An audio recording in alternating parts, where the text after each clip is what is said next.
Greetings, everyone. My name is Charles Kovach, the Not Safe for Work presidential candidate campaigning for a more direct democracy. And since saying I want a more direct democracy over and over again gets kind of mundane and repetitive, I make videos complaining about different shit that we're all having to deal with in order to garner attention for this purpose. And apparently it's also taken me about 70 videos to realize that there's a 5-second delay before my camera starts recording. Yay me. So, just an update in case you weren't aware or had forgotten. Assange is still in prison. Still in prison. Snowden's still exiled. Yellow Vest protests still going on in France. And I don't think I need to talk about Hong Kong. But, like I've said before, there are all kinds of situations going on all over the world. Fun times.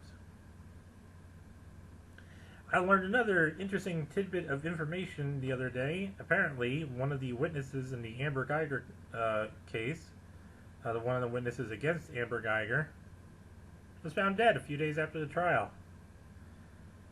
Under very interesting circumstances. Yeah.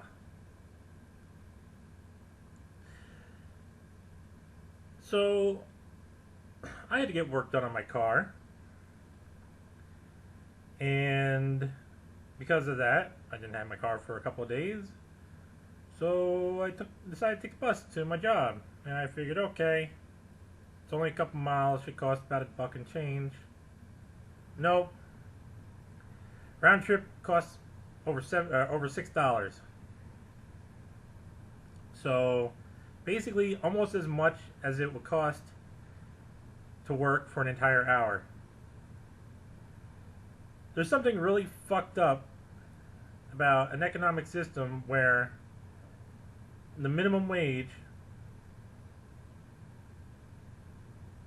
only covers so much that it takes about 1/8 of the money that you make just to get back and forth to work. I mean, that's 12.5% if you go by 1/8. It shouldn't take more than 5% of your income to get you back and forth to work. And then on top of that, you have all the situations where people commute for hours on end, turning what should be an 8-hour day into a 12-hour day at the minimum. And I'll just refer back to a video I did a while ago talking about socialism versus capitalism and what happens when people can no longer afford to go to work. So, that's been annoying. Also, John Oliver did a bit on the Weather Channel, weather reporting on Sunday. Very entertaining. It was a good video. And of course it highlights one of those things that how everything in this country has become privatized. And fucking all of us over. You know, things like public transportation. And how they are being provided by companies through subsidies rather than something that we all inherently pay for. So the reason why I'm talking about the actually before I go into that, one good piece of news is California outlawed private prisons. Now, on the surface, this may seem like such a good thing, but let's not forget how we treat prisoners. The only real difference is that private companies are no longer going to be profit off the slave labor, and now the state is. Which I'm sure the profits off of those will go to private people anyways, but you know, whatever. Tomato, tomato. But the one thing, so going back to the point I wanted to get to, the one thing that John Oliver showed was weather people losing their shit because people getting angry at them. And I want to talk about this because this is a very important part of human nature, and that is statistics and odds.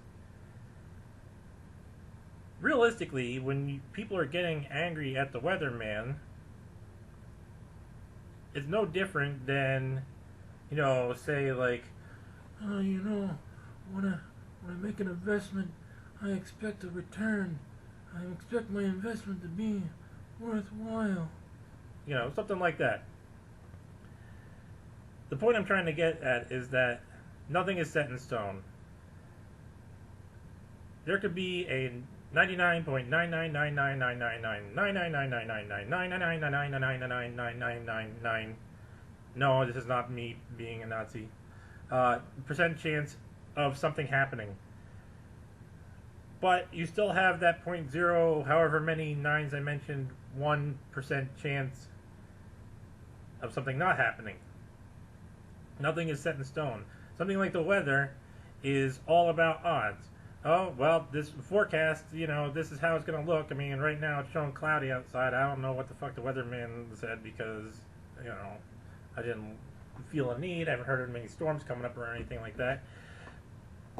But just because it looks like it's going to be sunny tomorrow doesn't mean it actually is going to be sunny tomorrow. And that's an important lesson that people in general need to learn.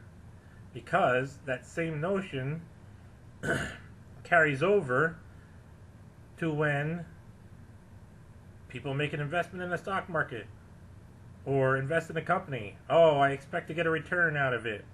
I expect to make money out of it. No, you're taking a gamble. It's not much different than going to the casino. Well, in principle at least. It's just the odds are different. So this is one thing that we all have to kind of recognize in ourselves, whether we're rich or poor, and how we are fucking everything up. Now, I rail on rich people a lot, and again, hashtag not all. But it's this kind of thinking that disputes, somebody who gets angry because, oh, well, had a 60% chance of it working out favorably for me. Oh, it turned out not to work favorably, then something must be wrong. I gotta blame somebody and punish somebody. So this is something that we all have to be better on as a people. And since I'm doing a social commentary, because I love doing it so much, I want to talk about something LeBron James said. Now, even if somebody says something you don't like, there are parts of truth that you have to recognize. And many people who are getting angry at LeBron James are getting angry at him in the wrong way. One thing LeBron James said is basically that things you say and do can wind up costing you. This is true. This is a neutral statement. I mean, forget about everything else he said. Forget about what he believed, somebody being misinformed and all that shit. What I'm talking about is the whole idea of there being costs to what you believe in. This is something that's true. This is why when you want to do something to make a change, it's probably a good idea that the change you want to make is something that benefits everybody and not just make sure that you feel good. So, in that statement, I'm pointing to like the social injustice bards or practices of censorship. Okay? These are decisions you are making to cost yourself,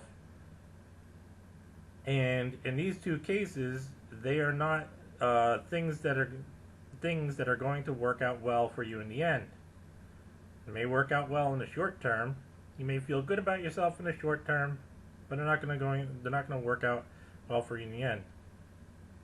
Saying all white men are the problem and we need to replace white men with other people, well, that's not an inclusive message. Saying, hey, we all need to recognize that it really doesn't fucking matter what your race or gender or whatever is.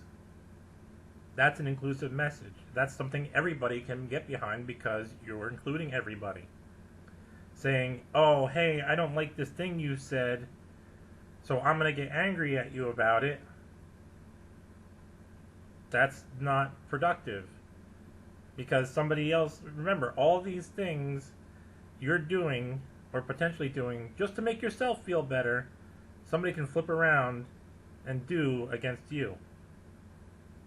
But it's a little harder for people to flip around and do something against you when you're trying to set everybody just to be equal to each other. But doing that has a cost. I mean, I'm probably going to wind up having to pay some cost for speaking out and saying, hey, the system we've got right now is fucked up, and in the end, nobody's going to be better off for it. Maybe we should change everything. But maybe that's a message people can get behind. The majority of people. And I'll leave it there. So if you are a person who is more interested in a more direct democracy, please spread the word. And I thank you for your time.